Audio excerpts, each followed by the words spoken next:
Peter Moore might have made them look good, but you'd be surprised how uncomfortable they are to play basketball in.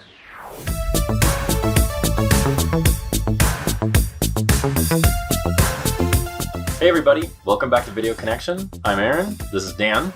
Today we're going to be talking about Air. It was directed by Ben Affleck, it is starring Matt Damon, Ben Affleck, and Jason Bateman. It was written by Alex Convery, it's rated R, and it's currently on Prime. Air follows the history of shoe salesman Sonny Vaccaro, and how he led Nike in its pursuit of the young man who would become the greatest athlete in the history of basketball, Michael Jordan. So I enjoyed this movie despite more or less already knowing the story, how it was going to unfold. I found myself invested in the characters and, rooting for them to make this deal, even if really I knew it was going to happen. I think this is something that anybody who grew up in the 80s or 90s and was even vaguely aware, which you kind of had to be, of the NBA at that time and Michael Jordan and Nike shoes, it was hard not to be into those things. And this is why that is. So I think anyone who's interested in those things would probably find this movie pretty interesting. You might want to check it out. And what about you? What did you think? Well, I agree with everything that you just said. That was well put. Just sort of a little fun thing regarding the 80s and music. When this movie starts, the first thing that we hear is Money for Nothing by the Dire Straits over that Amazon bumper. And as soon as it started, that little bit, it just struck me how, it's fun when you hear a song you like on the radio. That's something we used to listen to back in the 80s, or other random places like YouTube, and hey, it's that song I like.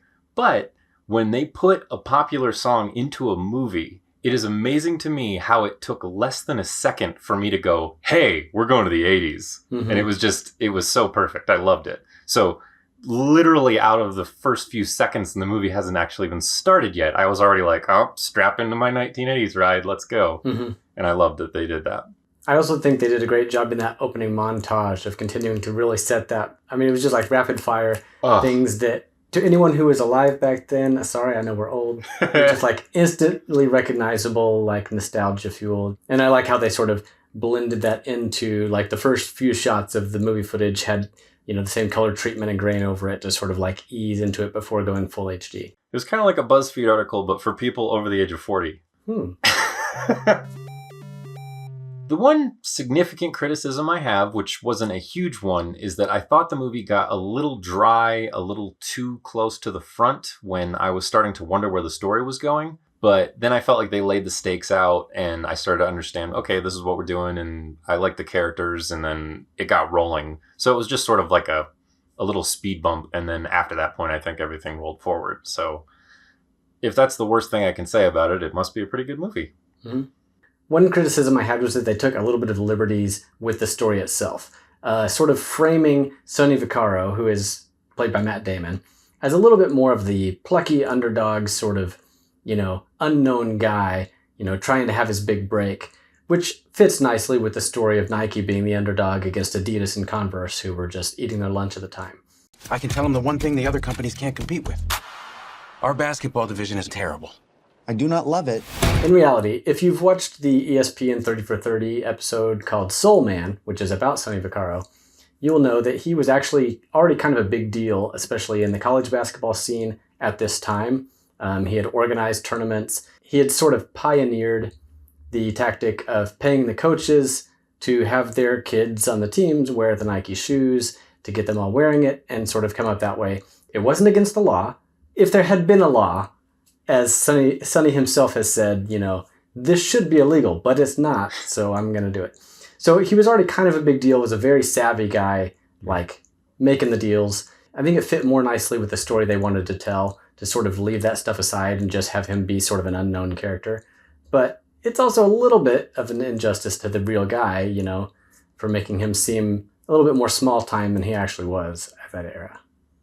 As long as we're speaking about the differences between the actors and the people they're playing, even my passing awareness of the situation, I did think, Ben Affleck sure is a tall, muscular, good-looking guy that doesn't seem totally consistent with the slightly more nerdy Phil Knight that I was aware of.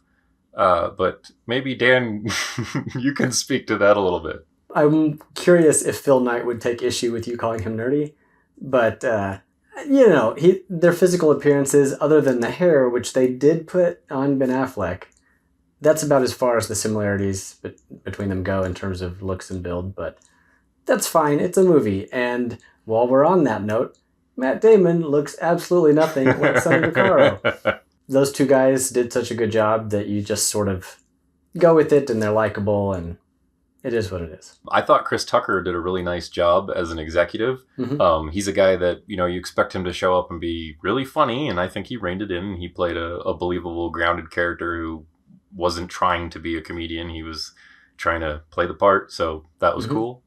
Yep. And of course, we can't not talk about Viola Davis, who just doesn't do bad performances. It's so funny how you can see somebody like her and you just know she's Michael Jordan's mom. Mm-hmm. Like, she's not Viola Davis. That's just who she is. And it's just, you haven't even heard her talk yet, and you're just like, man, I'm sure nervous about what Michael Jordan's mom's going to say. Do you typically make it a habit of showing up at people's front doors unannounced? On the topic of using hit songs from the era to sort of set the mood, they did that and to great effect. But I also feel like there's a line beyond which it starts to become distracting, in the sense that you're like, man, another hit song. How many of these did they put in here? Every time someone was pulling a car into a parking lot, there was like some hit song from the 80s on. Mm-hmm. And I just think there's sort of it's a fine line. You don't want to criticize them for doing too good of a job getting good music, but at the same time, if it's pulling you out of it, maybe like some sort of subtle score would have worked better in some cases.